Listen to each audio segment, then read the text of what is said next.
કેમ છો ખેડૂત મિત્રો? હું છું યુએસ કડીવાર અને આપણી યુટ્યુબ ચેનલ છે ખેડૂત વર્લ્ડ. તો ખેડૂત વર્લ્ડમાં તમામ ખેડૂત મિત્રોનું હું સ્વાગત કરું છું. ખેડૂત મિત્રો, આજે આપણે એક મહત્વનો વિડીયો બનાવવાનો છે કે કપાસ 40થી 50 દિવસનો થાય ત્યારે એમાં શું શું માવજત કરવી.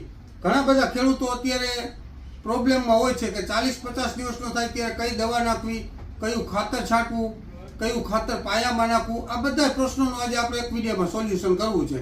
તો પહેલાં આપણે સ્ટેપ બાય સ્ટેપ જોઈ કે કપાસની અંદર સૌ પ્રથમ 50 દિવસનો કપાસ થાય ત્યારે શું કરવું. તો ખેડૂત મિત્રો, સૌથી વધારેમાં વધારે જો કપાસનો દુશ્મન હોય તો એ નિંદામણ છે. તો સૌ પ્રથમ 40થી 50 દિવસનો કપાસ થાય ત્યારે સૌ પ્રથમ આપણે નિંદામણ નાશક દવા અથવા નિંદામણ હાથથી કરવું જોઈએ. બને ત્યાં સુધી નિંદામણ નાશક દવાનો ઉપયોગ કરવાનું ટાળવું અને હાથથી બને તો એટલું નિંદામણ નાશક હાથથી કરવું. અને નિંદામણ છે એ સૌથી વધારે કપાસનો દુશ્મન છે, કારણ કે કપાસની અંદર આપણે નાખેલા ખાતર છે એ કપાસને ખાધા પહેલા એના આગળથી પડાવી લે છે. એટલે કપાસને ખાતર લેવા જડતું નથી અને એ ખાતર લઈ લે છે સીધું જ નિંદામણ.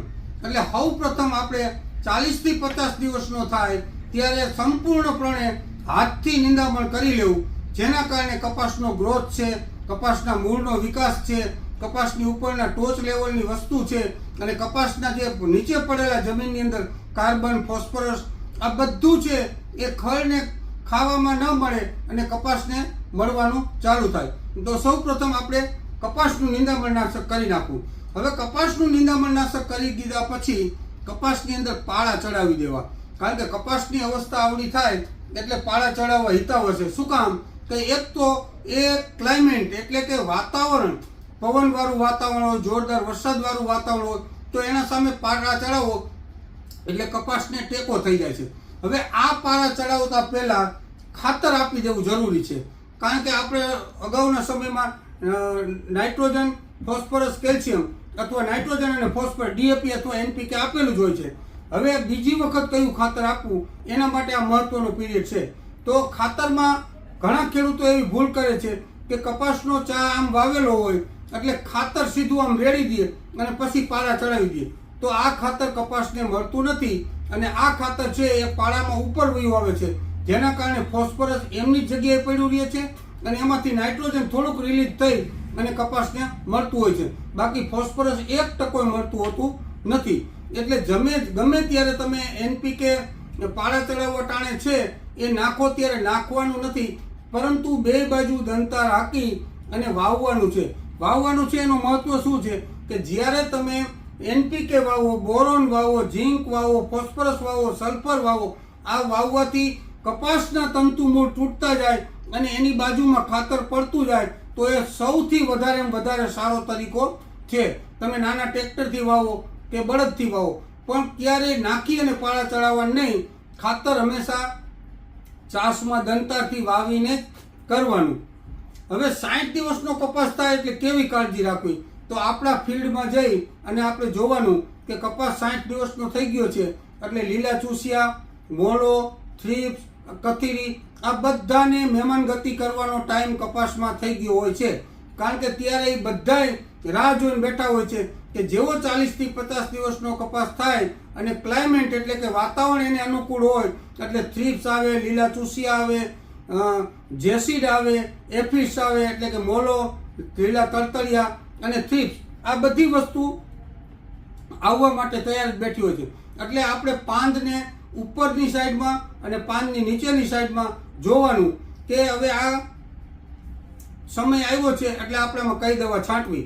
ઉપર સ્વરૂપ જોઈ અને ક્યારેય કપાસમાં દવાનો સ્પ્રે મારવો નહીં અને કપાસમાં રોગ જીવાત આવ્યા પહેલાં જ દવાનો સ્પ્રે કરી દેવાનો, એટલે એ આપણને આપણા કપાસને, આપણા પાકને કે આપણી મગફળીને ડેમેજ કરતું ઓછું રહે, નકર ડેમેજ વધારે થાય. એટલે જ્યારે પણ તમે દવા છાંટો ત્યારે કપાસની વિઝિટ કરી અને દવાનો સ્પ્રે મારવો યોગ્ય છે.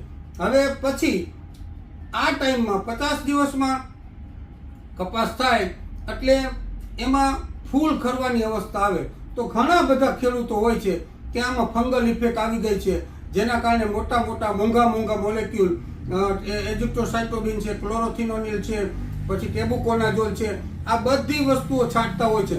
પરંતુ ખેડૂત મિત્રો, આ વસ્તુ ફંગલના કારણે ખરતી નથી. હોઈ શકે 2% ફંગલ, પણ ફંગલના કારણે ખરતી નથી. કપાસમાં આ ટાઈમે ફાલ શું કામ કરે છે? તો કે જમીનની અંદરથી કપાસના છોડવા 50 દિવસનો થાય એટલે ફાલ પુષ્કળ પકડી લીધો હોય છે, ફૂલની અવસ્થા હોય છે, નીચેના ફાલ આવી ગયો, એમાં ઝીંડવા બંધાવવાની અવસ્થા છે. ત્યારે જમીનમાં પોષક તત્વોની ખામીના કારણે તમારો કપાસમાંથી ફાલ ખરી પડે છે. એટલે તમારે એ જોવાનું કે આમાં પોષક તત્વોની ખામી છે કે ફંગલ ઇફેક્ટ છે. જો પોષક તત્વોની ખામી હોય તો જ્યારે તમે દવા છાંટો ત્યારે મિક્સ માઇક્રોન્યુટ્રન છે, NPK છે, સલ્ફર છે, ફેરસ સલ્ફેટ છે, પછી મેગ્નેશિયમ સલ્ફેટ છે, આવા ખાતરો પાયામાં નાખવા અથવા ઉપરથી છાંટી દેવા, એટલે ફાલ ખરતો અટકી જશે. હવે ઘણા ખેડૂતોના એવા પ્રશ્નો હોય છે કે કપાસ 40 થી 50 દિવસનો થઈ ગયો, પરંતુ એમને સ્થિર ઊભો છે, ફ્રીજ થઈ ગયો છે, એટલે કે વૃદ્ધિ નથી કરતો. તો આ સમયગાળા દરમિયાન મેં તમને કીધું એમ કે પુષ્કળ પ્રમાણમાં ફ્લાવરિંગ હોય, પુષ્કળ પ્રમાણમાં ઝીંડવા બંધાયેલા હોય અને નીચેથી પૂરતો પ્રમાણમાં ખોરાક મળતો ન હોય, એટલે એના મૂળિયા છે એ ખોરાક લેવા માટે ઝઝૂમતા હોય છે. અને એ ટાઈમે જો આપણે ખોરાક ન નાખી તો કપાસની વૃદ્ધિ અટકી જાય છે.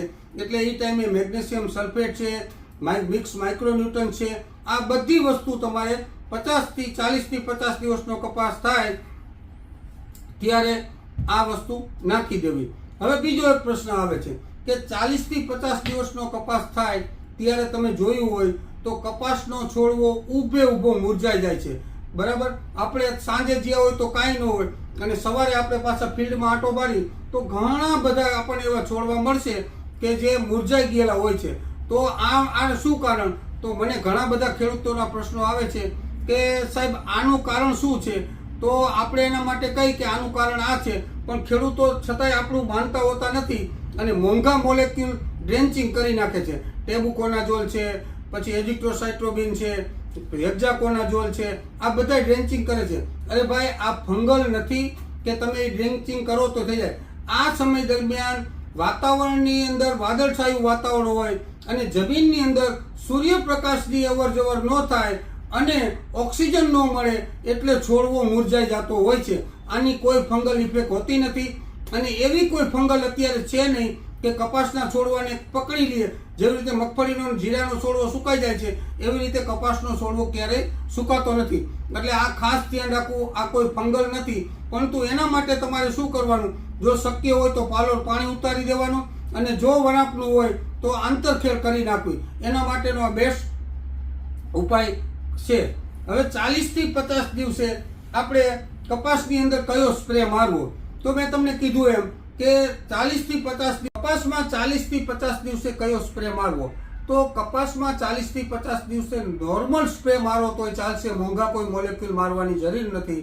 અત્યારે બુપ્રોફેજિન અને એસિફેટ માર્કેટમાં બહુ સારું ચાલ્યું છે અને રિઝલ્ટ પણ સારા હોય છે. થ્રિપ્સના, લીલા ચૂસિયા માટે, તળતળિયા માટે, આ બધા માટે રિઝલ્ટ સારું હોય છે. તો એક પંપની અંદર તમારે 35 થી 35 ગ્રામનો ડોઝ રાખી અને બુપ્રોફેજિન એસિફેટ મારી દેવું અને એના સાથે કોઈ પણ સારું મોલેક્યુલ કે જે છોડને તાકાત આપે, બરાબર, એમાં મિક્સ માઇક્રોન્યુટ્રન હોય તો ચાલશે, અલગ અલગ પ્રકારના ગ્રેડ હોય તો ચાલશે, પછી મરીના જેવી પ્રોડક્ટ જેની અંદર 11 થી 12 પ્રકારના અલગ અલગ કન્ટેન આવે છે એ હોય તો ચાલશે. તો કપાસમાં આ જ્યારે 40 થી 50 દિવસનો હોય ત્યારે આ માવજત કરવી ઘણી જ અગત્યની છે. તો આટલું જ આજે આપણે વિડીયો બનાવવાનો હતો. આપણા આ વિડીયોને બીજા ખેડૂતના ગ્રુપ સુધી શેર કરી આપણે યુટ્યુબ ચેનલને લાઈક કરજો નવા હોય તો, અને સબસ્ક્રાઈબ કરી લેજો જેથી તમને આવા અવનવા આપણા વિડીયો મળતા રહે. ધન્યવાદ.